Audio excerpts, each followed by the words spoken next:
Under what circumstances can a landlord increase monthly rental? Many landlords use rental increases to scare tenants into leaving a property. And many tenants as well, when they hear that a landlord is increasing the rental, they automatically think I'm being taken advantage of. So, Bruno, what advice can we give both landlords and tenants in this regard?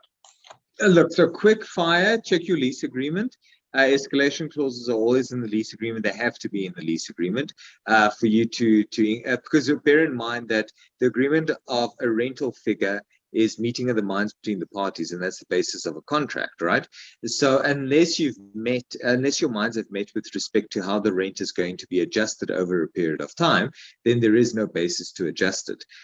It's not to say that you can never increase a tenant's rent if they've been on your property over a period, but almost think about it as they've been there for a year, you go have a conversation with them, you speak about renewing the lease, and all that really happens is you guys enter into a new agreement, or you enter into an agreement renewing a previous agreement where a new amount is now discussed.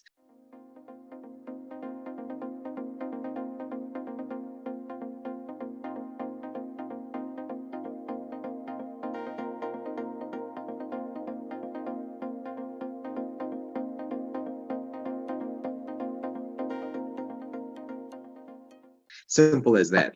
If they're still there and they refuse outright, you give them notice, or you tell them, listen, it's been terminated, follow all the provisions that you have to give the right notice periods, and your lease is terminated.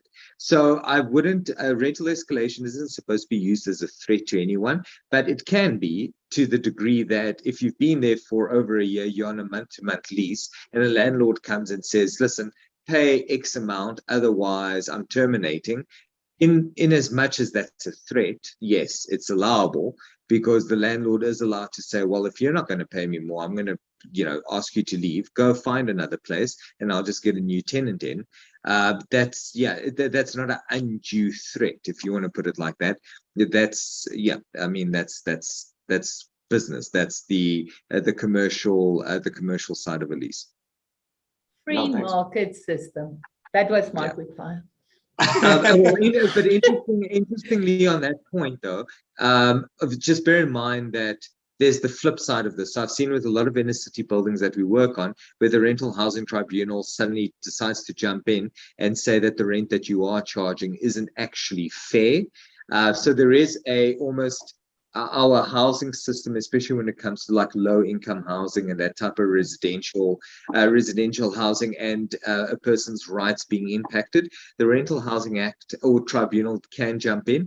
I've never ever seen them do that in like normal suburban area. It's more the inner city areas where they might jump in and decide to afford some protection, where I don't know about you, Cilna, but me personally, I don't know how they measure that. It becomes very strange. It's so gray when they start saying, but it shouldn't be 2,400, should only be 1,900.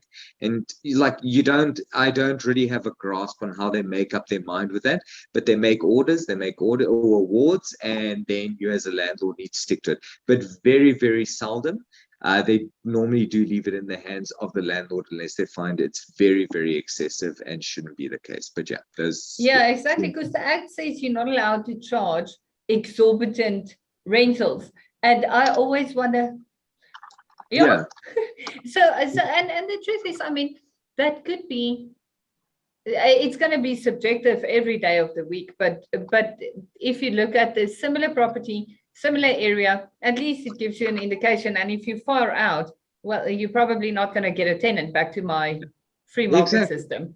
Supply and demand tends to regulate the rental prices pretty impressively. I'm not going to say Cape Town, but it does tend to balance itself.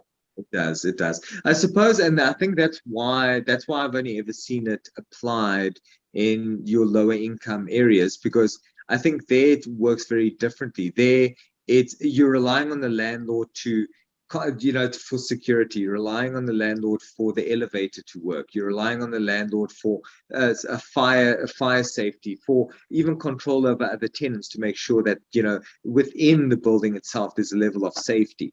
And then the repairs within the building. And then on top of that, if a landlord comes in and you've got your family there, you've been staying there for years, it's not necessarily easy for you to move around and find another place.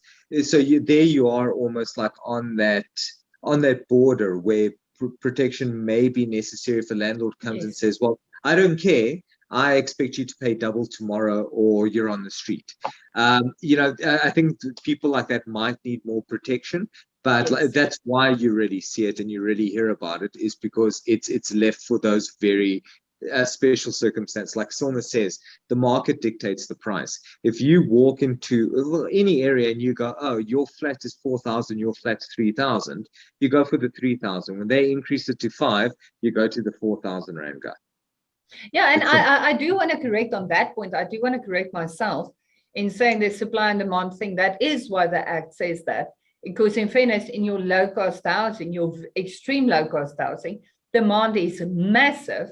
And if legislation doesn't keep your price low, so we don't have the normal supply-demand effect there.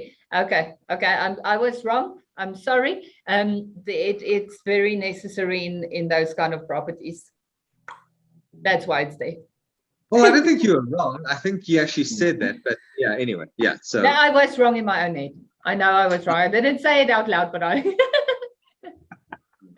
corrected by thinking out loud. That was amazing. Oh, that's brilliant, though. I asked for a quick fire answer, and you guys slow cooked this one nicely for us. but that's what you get when you come to to our experts. You get more than you bargained for, and that's why we love you both. And on that note, I just wanted to thank you both again for joining us this week, like you do every week, actually, and to thank our viewers for tuning in.